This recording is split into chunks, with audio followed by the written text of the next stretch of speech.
इजाज वो भाई, इजाज भाई। सही बात है रजा भाई, वो आपने आपने उनको मादरत के साथ, अ, आप इतने अरसे से आप भी तमाम ये इलेक्शन इजाज भाई भी देख रहे हैं, सब लोग देख रहे हैं। जैसे तैसे मतलब ये कोई पहली दफा नहीं हुआ कि पाकिस्तान में कोई रिग्ड इलेक्शन हुए हैं। 2018 के भी मैसिवली रिग्ड थे, ठीक है। जी लेकिन इस दफा जिस अंदाज की फार्म 47 की लास्टिक की शलवारें पहनाई गई हैं लोगों को, वो बड़ी माजरत के साथ बड़ी वीक ग्राउंड पे है। जिस दिन कोर्ट्स को अपने इलेक्शन ट्रिब्यूनल्स को काम करने दिया, यहाँ पे बहुत कुछ हिलेगा, ठीक है। तो वो बिल्कुल। मैं मेरे ख्याल में that ground is very weak. और इसीलिए बार बार फ्रस्ट्रेशन का इजहार भी किया जाता है कि वो नहीं, ये नहीं जाए, एनफ इज एनफ जो कहा जाता है ना। मेरी नजर में अताउल्लाह तारफ साहब जो एनफ इज एनफ कह रहे थे ना, वो पीटीआई के लोगों को या पीटीआई के प्रोपेगेंडिस्ट को नहीं कह रहे थे, वो किसी और को कह रहे थे कि एनफ इज एनफ, बस ये 12 जुलाई तक ही रुक जाए अब, ठीक है। ठीक है, तो ठीक ध्यान है। दे। जी इजाज भाई, आप असद की बेटा बात सुन ली आपने। मैंने तो मैं जरा आपको ज्यादा पीछे ले जाऊंगा। 1990 में मैंने और शफीक अवान ने, शफीक अवान की उसमें एफर्ट ज्यादा थी, मैं नया नया लाहौर आया था। हमने इलेक्शन से 15 दिन पहले एक लिस्ट छाप दी थी कि ये लोग जीतेंगे पीपल्स पार्टी के पंजाब में, और ये नहीं जीतेंगे। पंजाब में पीपल्स पार्टी के पास सिर्फ एक नशीस थी, वो थे इत्तेदाद हसन। तो मैंने जिन साहब ने हमको लिस्ट दी, मैंने उनसे पूछा कि ये इत्तेदाद हसन को भी क्यों जितवा रहे हैं। तो मतलब इनको भी हरवा दे, जब आपने सारी नशिस्तें नहीं जीतने देनी। ये 15 दिन पहले लिस्टें तैयार हो गई थी। तो उन्होंने मुझे कहा कि इत्तेदाद हसन जनरल शमसुलरहमान कल्लू के दामाद हैं, उनकी भतीजी के शौहर हैं। तो उन्होंने दरखास्त किया कि मेरे भतीजे को ना हरवाया जाए। तो मैंने कहा कुछ और लोगों ने दरखास्त नहीं की। उन्होंने कहा नहीं, कुछ और दरखास्त अभी नहीं आई, लेकिन ये हमारा प्लान है क्योंकि नवाज शरीफ को लाना है। तो ये हमारी बड़ी पुरानी कहानी है, लेकिन मैं डिफर करूंगा थोड़ा सा आपसे भी और असद तूर से भी। जी आपसे तो जरूर। इसलिए कि वो जो सुप्रीम कोर्ट अदालतों के जो फैसले होते हैं, जब अदालतें सियासी हो जाएं, अपने आप को खुद ही सियासी कर दें। मैं इस एक फैसले की बात नहीं कर रहा हूँ, हमारा मादी गवाह है ना। तो अदालतों के फैसलों को लोग तस्लीम नहीं करते, नंबर वन। नंबर टू यह है कि भुट्टो केस का फैसला भी अदालत ने दिया था ना, क्या आज तक लोगों ने भुट्टो के फिर इसी अदालत को वापस लेना पड़ा वो फैसला, ये कहना पड़ा कि हमने भुट्टो को फिर ट्रायल नहीं दिया। तो ये और फिर जजमेंट्स को तस्लीम ना करना, उनके ऊपर रिजर्वेशन रखना, ये राइट भी होता है, हर आदमी का राइट होता है। लेकिन वो जो असद बात कर रहे थे अभी कि ये वोट दिलवा देंगे, वो पॉसिबल नहीं है। आप देखें इस वक्त पावर में कौन है। इनके मुहिबीन हैं बड़े असद के, जस्टिस मंसूर अली शाह, जस्टिस कादी फायद ईसा लेम डक हो चुके हैं। और कोई लेम डक चीफ जस्टिस वो फैसला नहीं करवा सकता ये जो फ्लोर क्रॉसिंग पर है। तीन चीजें जो है आर्टिकल 63A में जो है ना वो वाजे हैं कि आपने वोट ऑफ जो नो कॉन्फिडेंस होता है या वोट ऑफ कॉन्फिडेंस होता है, उसमें आपने वोट करना है। आपने आइन और कानून के हवाले से अगर आपको पहले से तहरीरी हिदायत दे दी जाए तो उसमें करना, और फाइनेंस बिल रिलेटेड कोई चीज हो। तो ये पॉसिबल नहीं है कि जब वो जो शिबली फराज कह रहे हैं या असद कह रहे हैं, उसको दुनिया की कोई अदालत नहीं करवा सकती है। आप नहीं नहीं, कुछ भी कर ले कम वोट में। ठीक है इजाज भाई बात। इंतहाई मादरत के साथ मैं अपनी बात क्लियर कर दूं, शायद मैं उस तरह बयान नहीं कर पाया। अभी इस टाइम उनका स्टेटस वो इंडिपेंडेंस है। अभी हाँ वो 63 वाला वोट फ्लोर क्रॉसिंग नहीं करेंगे एट दिस स्टेज। ऐसा अभी नहीं वो है। इंडिपेंडेंस है। इंडिपेंडेंट अगर वो नहीं नहीं 15 दिन नहीं में असद, पीटीआई नहीं ज्वाइन करते मैं हैं, is then they are all free to मैं इस वोट। बात से भी उनको मैं 63 इस ईयर बात नहीं से भी मिलता है, लेकिन मैं ये कह रहा हूँ। नहीं नहीं, मैं इस बात से डिसएग्री करूंगा। जी एक तो प्लीज जो प्लीज। 39 लोग हैं, जो 39 लोग हैं उनको तो खुद सुप्रीम कोर्ट ने डिक्लेयर कर दिया कि ये पीटीआई जी के हैं। जी ठीक है। जो 41 लोग हैं बाकी, जी उनमें जी से 39 ऐसे हैं जो डेक्लेरेशन जमा करा चुके हैं सुन्नी इताअत काउंसिल के। तो उनके ऊपर भी फ्लोर क्रॉसिंग की शर्त जो है ना वो आयद होगी, until and unless election commission जो है वो उन वो जो 39 लोग हैं, क्योंकि दो लोग गौहर अयूब और माफ कीजिएगा उमर अयूब और बैरिस्टर गौहर ने सुन्नी इताअत काउंसिल ज्वाइन नहीं की थी, तो जी, वो वो उन इंडिपेंडेंट। 39 में शामिल हैं। और दो दो लोग और हैं, इसलिए मैं उनको 39 मेरे हिसाब से वो हैं। तो वो उनके ऊपर सुन्नी इताअत काउंसिल की शर्त लागू होगी, बहरहाल। और बाकी लोगों पर भी शर्त लागू होगी। तो इसलिए मेरी नजर में ये बिल्कुल पॉसिबल नहीं है। ये जितनी भी बात की जा रही है, ये मेरे नजदीक फ्रिवलेस है। हाँ, वो जो बात आप शुरू में कर रहे थे कि हुकूमत को पहले उस पलड़े में डाला और उसके बाद अपना वजन डाला। एक बात मैं आपको और बता दूं, रऊफ हसन साहब जो हैं वो, मैं उनको शुरू से ही बहुत पसंद करता हूँ, लिखने पढ़ने वाले आदमी हैं। और मैंने नहीं कभी उनको देखा कि वो किसी ऐसी बात करें जो इखलाक से जरा नीचे हो। मेरे दफ्तर के बाहर ही उनको बेचारों को मार भी पड़ी थी। और लेकिन उनके ऊपर जो इल्जाम है या शक है, वो जिसको कहा जा रहा है ना डिजिटल टेररिज्म। और मैं हैरान हूं वैसे कि ये जो डिजिटल टेररिज्म की बड़े बड़े पढ़े लिखे लोग, आज इससे पहले सोशल मीडिया पर भी चल रहा था, दो तीन बड़े जर्नलिस्ट कह रहे थे कि ये आज ही इजाद हुई है टर्म, ये आज इजाद नहीं हुई है। ये तीसरी कोर कमांडर कॉन्फ्रेंस है जिसमें आई इस एग्री। तीन कोर कमांडर्स कॉन्फ्रेंस में ये डिजिटल टेररिज्म की टर्म जो है ना वो इस्तेमाल की गई। नहीं नहीं, मैं आपसे जी एग्री करता हूँ। डिजिटल टेररिज्म की इस्तेलाह पहली दफा नहीं इस्तेमाल की गई डीजीएसपीआर की तरफ से।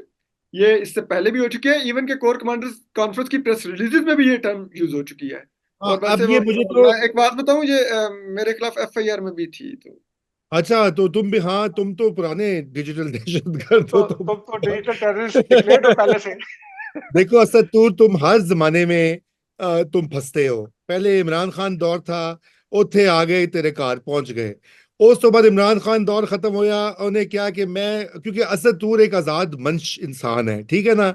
ये लोगों को ये बात समझ नहीं आती कि भाई एक, अगर आप आज़ादी इजहार में यकीन रखते हैं तो आप एक बंदे की रिपोर्टिंग और उसके ओपिनियन, आप ये नहीं कह सकते कि कल वो बड़ा अच्छा था, बड़ा बोल्ड सहाफी था, आज वो बुरा हो गया, या कल वो बुरा था आज वो अच्छा हो गया। ऐसे नहीं होता। आपको लोगों को मार्जिन देना होता है, और मैं इसीलिए ये समझता हूँ कि ये बड़ी ज्यादती होती है हमारे यहाँ। जो ये अब मैं देखता हूँ, ये सोशल मीडिया पे लगी हुई है कैंपेन।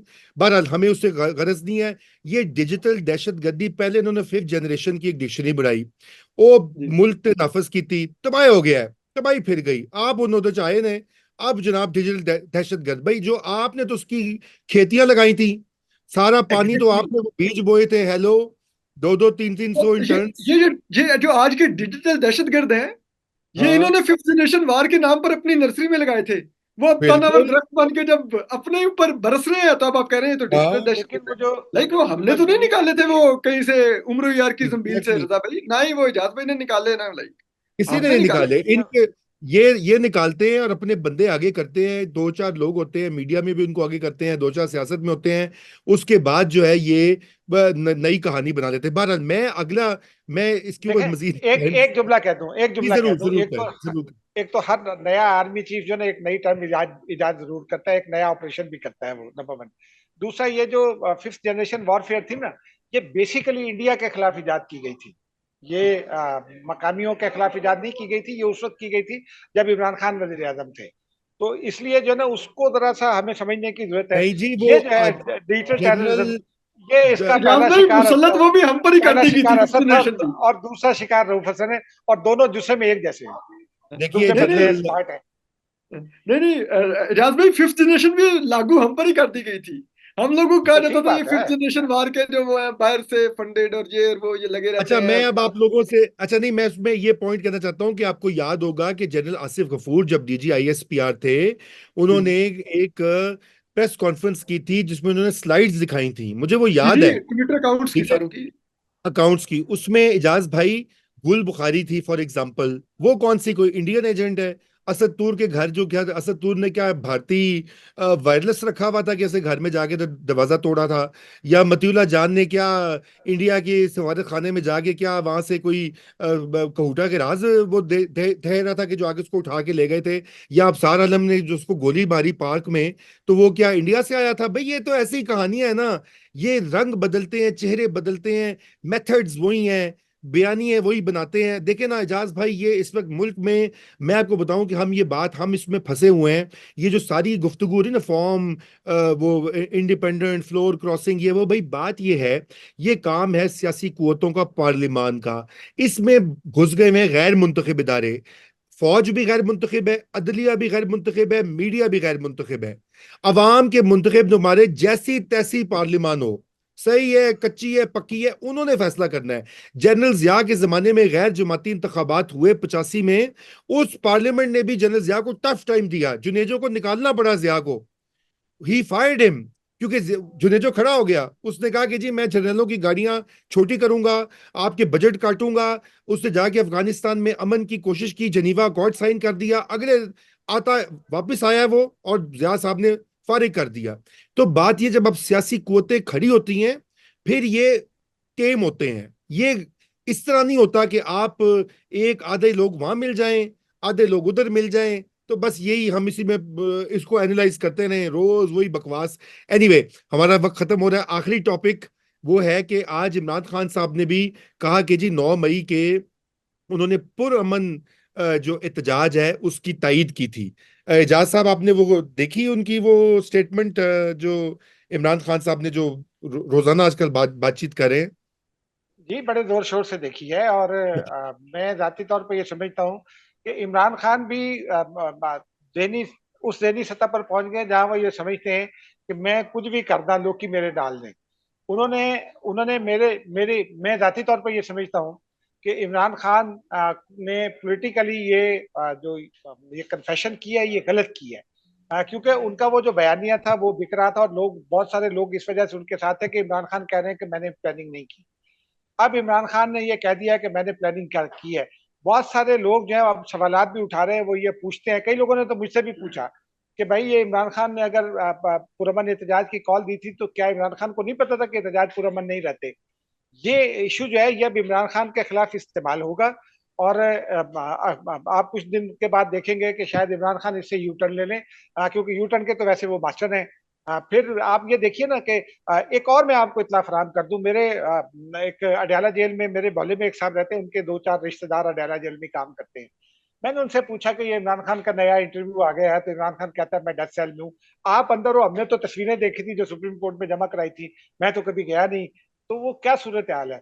उन्होंने कहा कि आप यकीन करें एजाज भाई के तमाम लोग जो हैं जब वो उस सेल के सामने से गुजरते हैं, चाहे वो जेल सुप्रिंटेंडेंट हो आज भी या कोई भी हो, कहते हैं वो जनाब वो झुककर इमरान खान साहब को सलाम करते हैं और वो उनसे घबराते हैं, उनके करीब जाते हुए भी घबराते हैं। और वाकई उनका वो एक जो वो जो कहते हैं ना डॉन वाला स्टाइल, वो वहां बरकरार है। लेकिन जेल जेल होती है, ठीक है ना। लेकिन मैं यही सवाल कहने ये वाला है, था आपसे। हाँ, मैं यही कहने सवाल वाला ये था, है, देखें। हाँ। नहीं नहीं, बस सवाल ये है कि जेल में रहकर ये क्लेम करना भी मुनासिब नहीं है ना कि आपको इतनी सहूलियात है। 1695 मुलाकातें अब तक इमरान खान ने की हैं, वकला और फैमिली से 288 से ज्यादा मुलाकातें।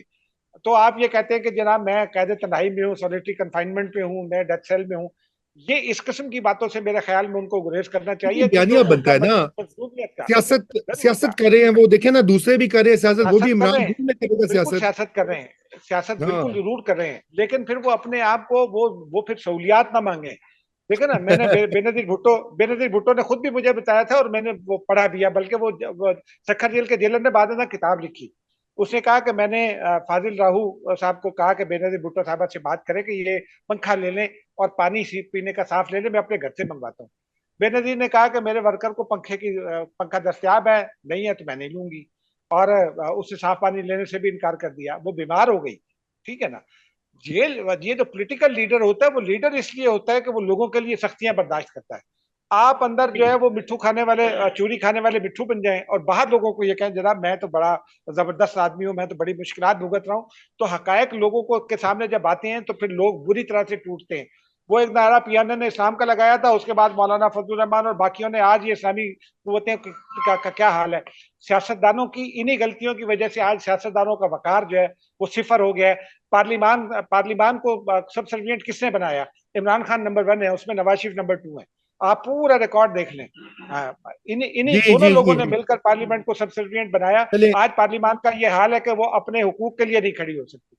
देखिए, वो मैं उस पर कुछ कहूंगा, लेकिन मैं पहले असद का जरा इसके ऊपर उनसे पूछूं। ये इमरान खान का जो बयान है कि वो उन्होंने कहा कि मैंने लोगों को कहा था कि आप एहतजाज करें जीएचक्यू के बाहर, लेकिन पुरअमन, मैंने वायलेंस का नहीं कहा था। अगर लोगों ने आके, ये शुरू से उनकी ये एक लाइन, पहले तो वो कहते थे कि हमारे लोग ही नहीं है। काफी 5-6 पोजीशन उन्होंने ली है। बहरहाल असद, ये उनकी नई पोजीशन है। आप भी कमेंट कर दीजिए इसके ऊपर, और क्या मालूमात है आपकी, क्यों कहा है उन्होंने? देखिए, रजा भाई, मैं डे वन से इस चीज में यकीन रखता हूँ कि वो तमाम के तमाम लोग पीटीआई के थे जो एहतजाज कर रहे थे। ये जो खान साहब और दीगर लगे थे नहीं नहीं, बीच में आकर उन्होंने सादे कपड़ों में लोग मिक्स कर दिए, उन्होंने वायलेंस कर दिया, सब कुछ झूठ था। ठीक है, इन्हीं के लोग थे, इन्हीं के लोगों ने किया। लेकिन एट द सेम टाइम मैं ये भी समझता हूँ कि वो जिस भी स्केल का एहतजाज था, को इतनी बड़ी क्यामत नहीं आ गई थी कि आप